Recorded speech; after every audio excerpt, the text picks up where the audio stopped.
So for today ay nandito tayo sa McDo Centris. Kasi dito tayo pipick upin ng van na sasakyan ko. Kasi nga, magmamount Pinatubo ako. And isasama ko kayo syempre. So for today ay mag-isa lang ako. Kasi diba usually ang kasama ko lagi is si mama or si ate. Para maiba naman, no? Itatry natin, itatry ko na mag-travel ng mag-isa.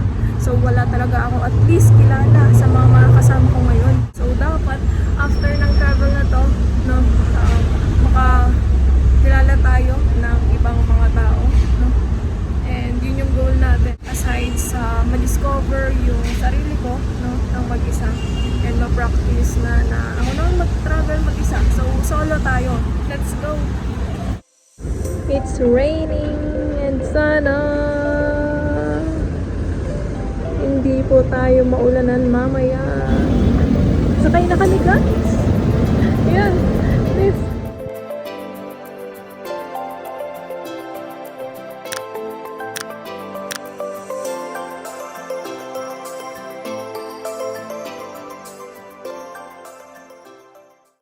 At this point, tapos na kami mag-breakfast at pumirma ng waiver. 5:30 na ng umaga at nandito na kami sa jump off, naghihintay ng sasakyang 4x4. Habang naghihintay, nag-video muna ako dito saglit. Nakipagkilala sa mga kasabayan namin sa van at ayan na yung 4x4.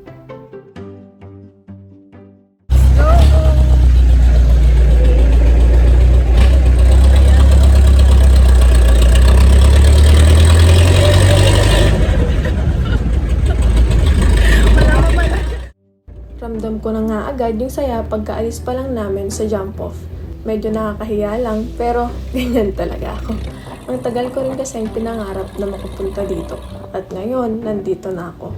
Mahigit 1 oras na 4x4 ride at 2 oras na paglalakad na lang ay mararating ko na ang Mount Pinatubo. Sa mga hindi nakakaalam, itong trip nga pala na ito ay regalo ko sa sarili ko. Maliban kasi sa pag-aaral, food trip at pagtakbo, ito ay isa rin sa gusto ko talagang gawin sa buhay ko. Ang mag-travel at i-explore ang ganda ng mundo habang kaya ko pa at habang malakas pa ako. Dito na kami sa Toblerone!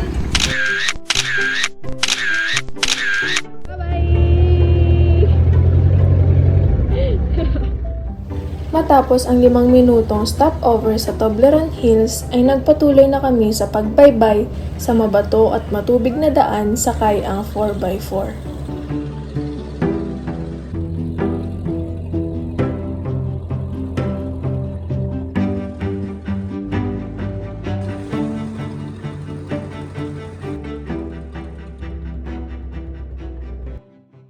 Baba na kami.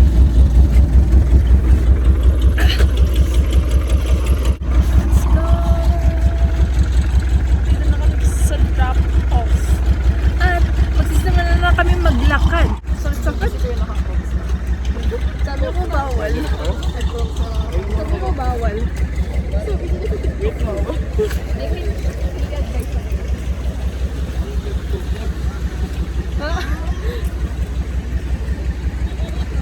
Free pa? Free! Free tungkod. Ayan. Hi guys. Hi vlog. Welcome to my guys. 360 view.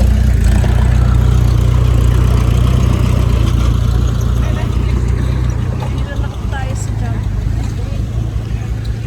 After 1 hour of 4x4 ride, ay maglalakad na tayo ng 2 hours. Sabi ni Kuya. Good luck sa sapatos na white. Tignan mo. Ayan. Daan namin mamaya. Go, Kuya. Ito na. Simulan natin ng ating paglalakad. Ayan. So, binigyan kami ni Kuya ng free tungkod. Kasi kakailanganin daw namin ito. Kami bumili. Let's go. The beach.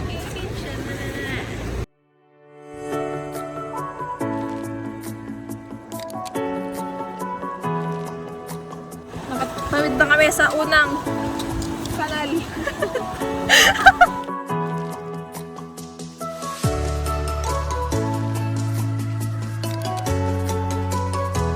Sobrang lalaki yung mga bato.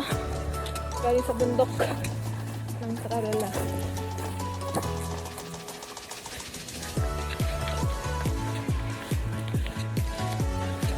Walking. Mag-istaba sana ako kasi walang signal dito. Wala din.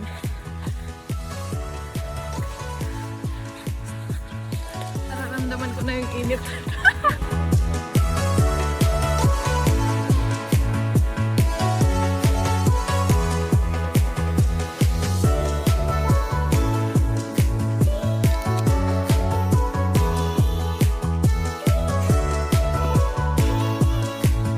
Dati daw guys, ay dito nila pinaparada yung mga 4x4.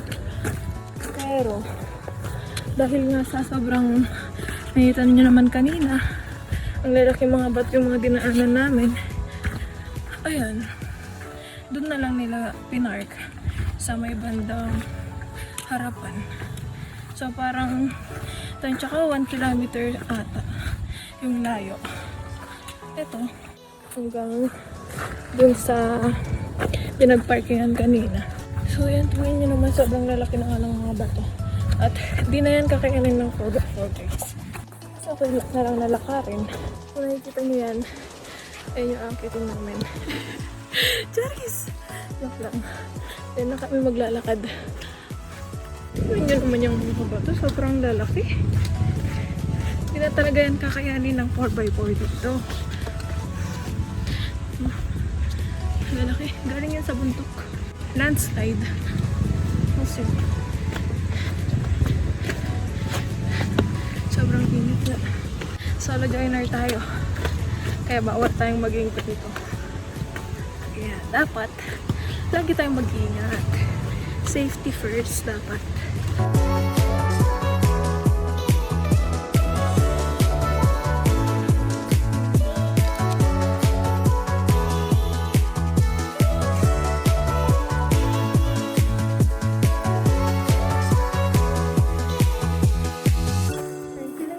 Rest.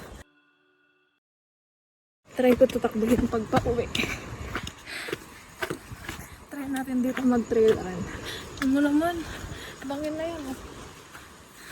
Yung mga napapanood ka sa TikTok, may CR dito. May ice candy dyan. Stop over. At nakaihi na rin sila. Ayun ang pupunta natin. Hindi pwede na ito na. Likod po nun. Likod. Likod po ng lawa. Pwede po dun maligo. Hindi po. Magtampisaw na. Gusto nyo maligo sa dinadaanan natin. Malinis na naman. Ito po yung escalator. Ito yung power ngayon. Oh my god. May ano dito? Papakita ko sa inyo. Ito po yung escalator. Oh my god, paano? Sa dadaanan natin. Angas.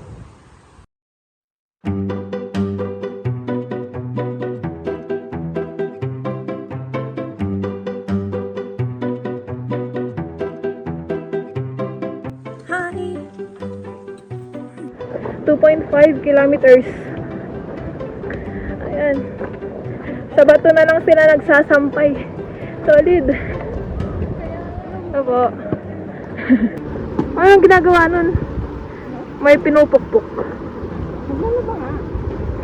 Solid. Bigyan mo yung aso, pababa pa. Galing Sambales yun. Galing Sambales yung aso.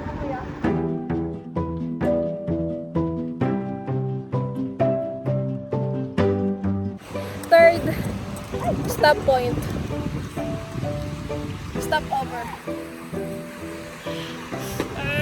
Ayun, 2.5 kilometers. Uy, mag-picture tayo dun. Bilis. Ito mo, may tinda bang ano? Just in case na gusto mo mag-video.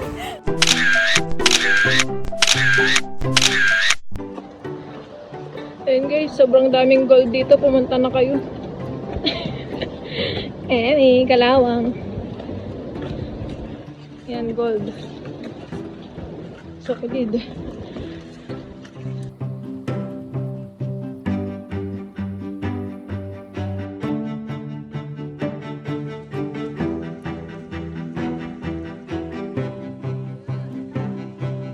Last 3. 6, di ba? Sabi pa nga dun sa messenger, ano yung 7?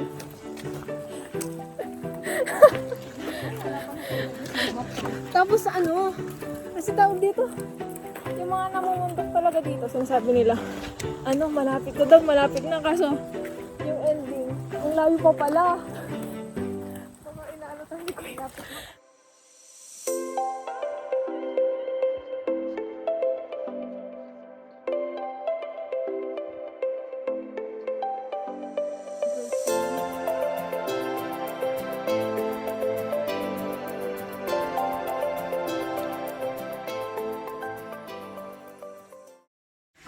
Date muna tayo guys. Dance ako.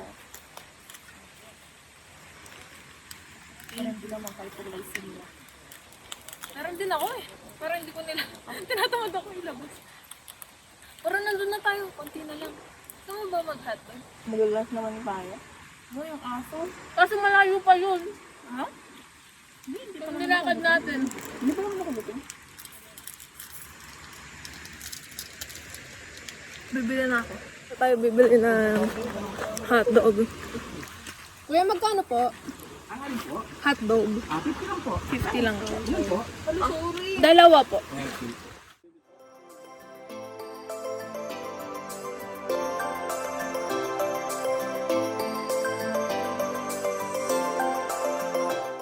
Ito.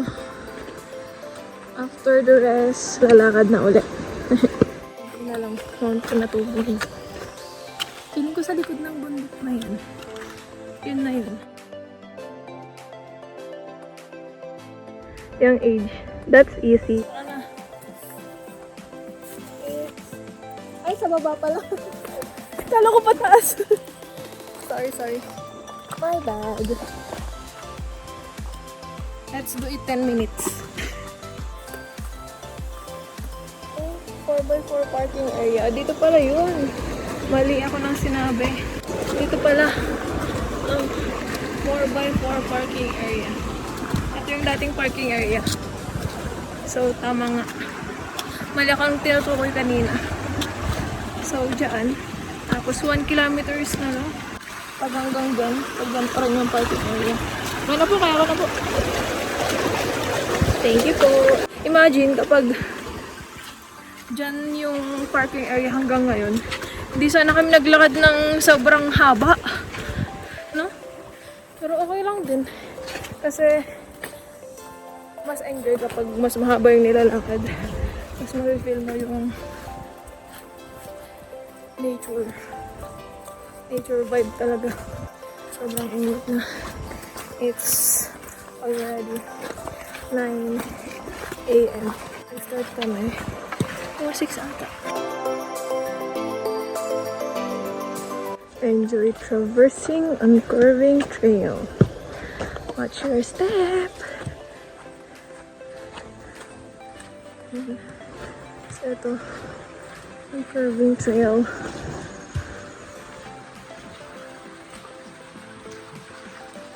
Grabe no? Maririnig mo lang yung ano, yung tubig po baba, yung agos. Tapos footsteps.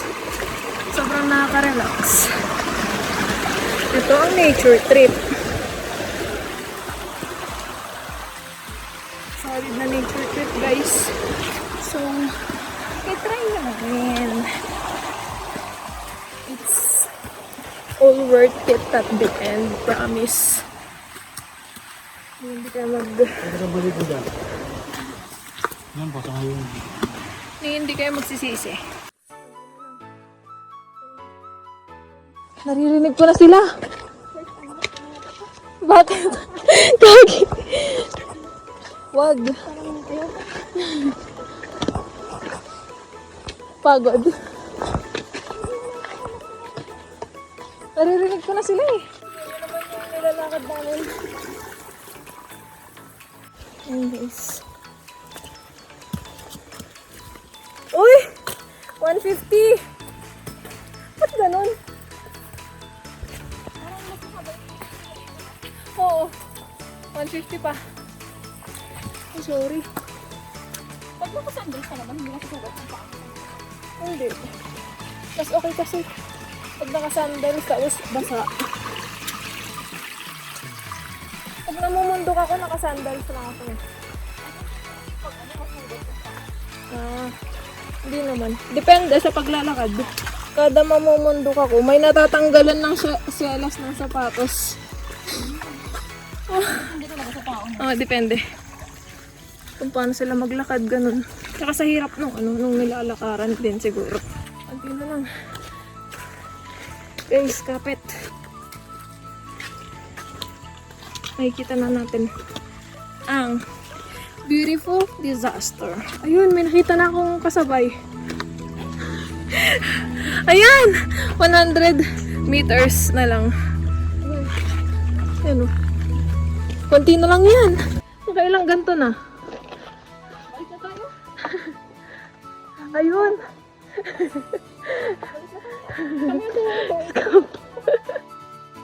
Crater na.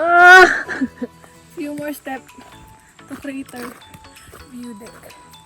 Konti na lang guys. Nakailang konti na lang ako, sorry. Yun kasi yung nakalagay sa mga signage. Okay. Naamoy ko na yung ihe. Charot. Ganda sa CR.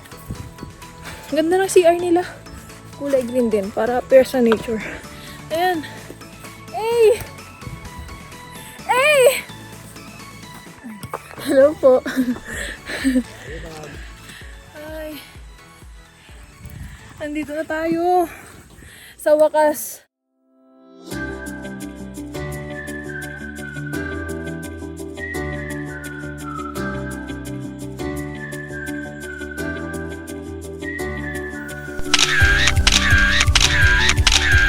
Baba na kami sa meter.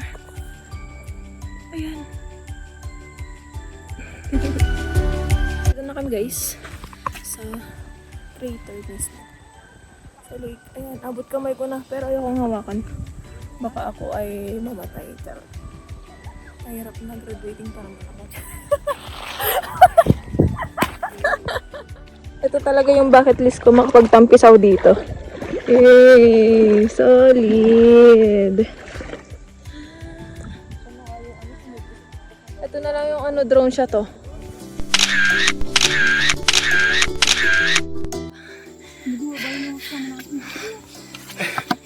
Grabe.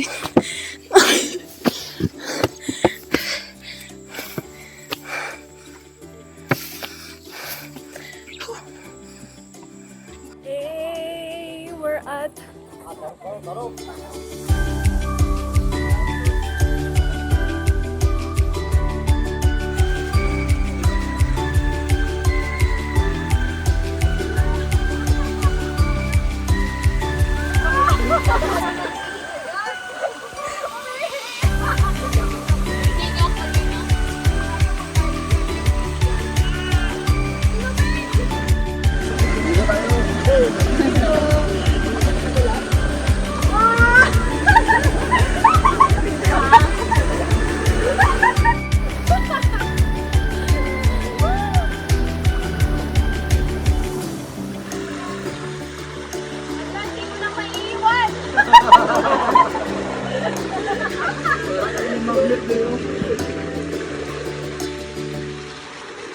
So ayun guys, maligo kami dito sa